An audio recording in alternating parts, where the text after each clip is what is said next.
¿Cómo estás? Muy bien, mi querida Fer, fue una síntesis de la amistad, de la familia que somos De en la ¿Qué tal, familia, Fernanda? de Fabi y familia, familia. Exactamente, sí. A ver, precaución alimentaria, ansiedad en tiempos de COVID, cuéntanos. Pues sí, Fer, fíjate que la Universidad Iberoamericana, hay que citar siempre las fuentes, a través del Instituto de Investigaciones para el Desarrollo con Equidad, se dio a la tarea de diseñar y levantar una encuesta que permitiera conocer los efectos de la pandemia por COVID-19 en el bienestar de los hogares mexicanos. Y no solo en el ámbito del empleo y la ocupación, sino también en su alimentación, salud mental, y esto es lo que encontró. Fíjense, 2 de cada 3 hogares declaran que han visto reducidos sus ingresos desde el inicio de la cuarentena. Estamos hablando de marzo. Quiere decir que 65% de las personas en junio respondieron que sus ingresos disminuyeron y en julio el 63% de la población consideró que desde marzo a julio sus ingresos económicos disminuyeron. Luego, 1 de cada 3 hogares declaró una reducción del 50% o más en sus ingresos. Quiere decir que hubo ajuste en su salario o descansos para pues no devengar esos salarios durante los días que no se trabaja en la empresa o que perdieron la fuente principal de ingresos. Luego, una cosa que tiene que ver con la salud mental y emocional es que en julio, en el mes de julio, el porcentaje de la población que se declaró muy preocupada por una posible afectación en su salud por COVID-19 subió a 60.4% con respecto al 45% de junio. ¿Qué quiere decir esto?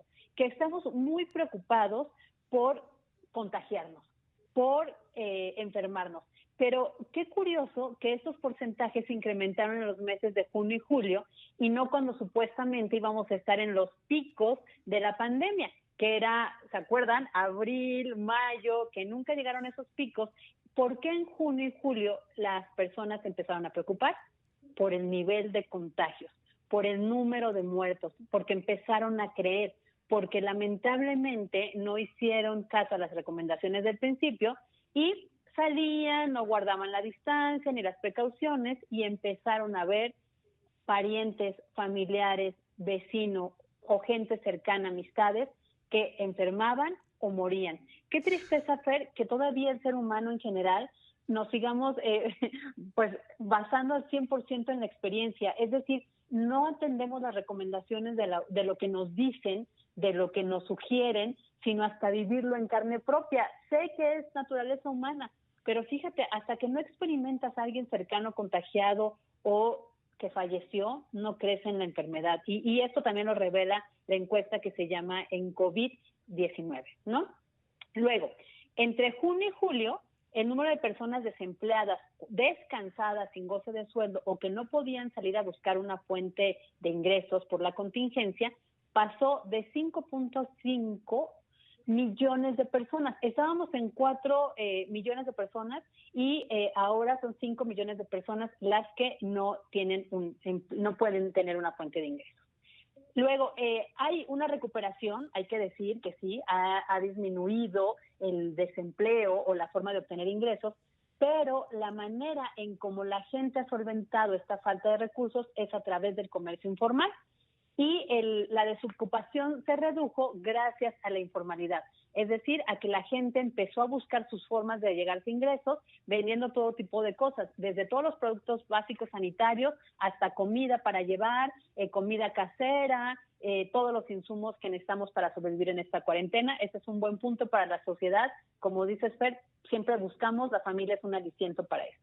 Luego, el 83.4% de la población considera que el uso de cubrebocas es muy efectivo o efectivo para evitar contagios por COVID-19. Pero, aunque el 83% considera que es efectivo, háganme usted el favor, solo el No, bueno. 78% reporta usar el cubrebocas, todo o la mayor parte del tiempo, ¿no? Pero qué Y incongruencia, qué barbaridad. exactamente. Y solo 29%, querida Fer, dice que las personas en su comunidad usan el cubrebocas. Quiere decir que alrededor nuestro todavía vemos muchas personas sin cubrebocas. Y si es cierto, vayan a las calles, algunos. Afortunadamente ya en los espacios públicos como centros comerciales, tiendas de conveniencia, te obligan a usar el cubrebocas antes de entrar. Hay filtros sanitarios. Pero todavía estamos hablando de que en la economía familiar o cercana a nuestra comunidad, como los mercados, tianguis o establecimientos comerciales cerca de nuestras colonias, como no es obligatorio y nadie te está vigilando, no lo utilizas, ¿no? Entonces todavía tenemos que avanzar en el uso del cubrebocas. Luego, desde el primer levantamiento de esta encuesta en COVID-19, que les digo que fue en abril, uno de los aspectos más preocupantes son los altos niveles observados de ansiedad, y aquí es donde me quiero detener, ansiedad y depresión. Los niveles de ansiedad en la población se mantienen altos, pues aproximadamente 3 de cada 10 individuos de 18 años o más presentaron síntomas severos de ansiedad en junio y julio. Y si es cierto, los síntomas de ansiedad son principalmente, revela la encuesta, en aquella población de menor nivel socioeconómico, porque perdieron sus fuentes de empleo. Es decir, muchas personas que trabajaban en casas fueron descansadas, muchas personas que trabajaban en fábricas fueron suspendidos en días laborales, no por las empresas, sino por la contingencia o la pandemia en general.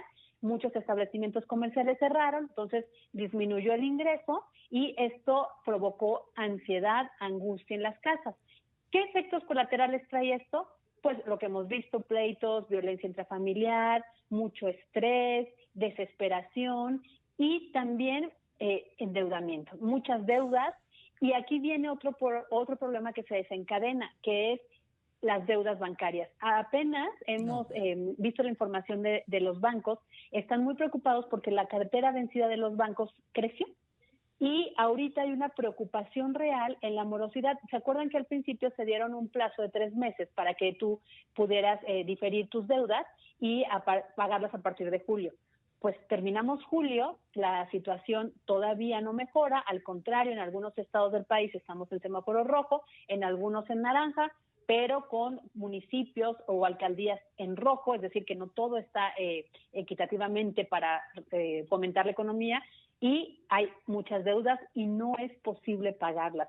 Entonces, esa es una de las grandes preocupaciones que genera ansiedad. La otra es la preocupación alimentaria, que sigue aumentando. En 70% de los encuestados, ahorita les digo el método de encuesta, manifestó preocupación porque no tienen suficiente recurso para comprar los alimentos básicos. Otros disminuyeron la cantidad o la calidad de alimentos que se compra.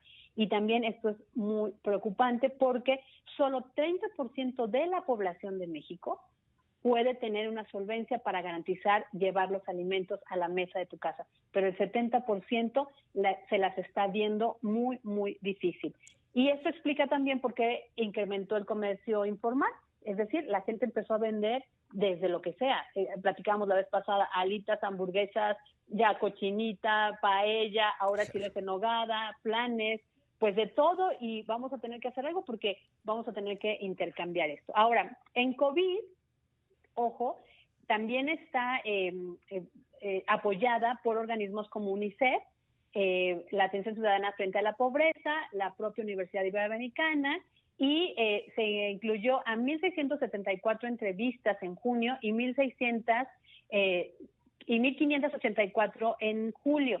Son encuestas vía telefónica y se levantaron entre el 8 y el 17 de julio y el 5 y el 17 de junio.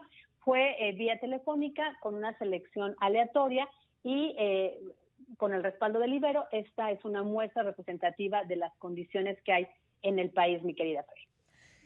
Pues nos dejas datos preocupantes, Fabiola, nos dejas datos preocupantes. Estamos hablando del tema entre junio, julio, por ahí agosto, pero también lo que viene. En lo que viene, ¿qué percibes? ¿Dónde crees que vamos a estar parados, Fabiola? De aquí a fin de año.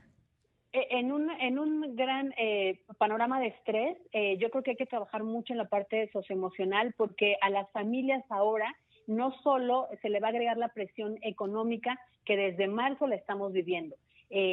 Las familias, efectivamente, sobre todo la clase media, está muy endeudada, todavía tiene muchas cuentas por pagar. Las familias de menores ingresos están tratando de, literal, subsistir, mi querida Fer, como se puede, y eso ya genera un estrés. Ahora suma todo este periodo que es muy necesario, que tenemos que verlo de esta manera, que es el aprendizaje en casa.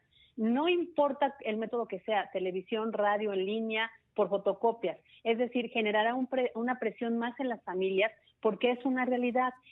Los padres o tutores tienen que seguir trabajando como sea.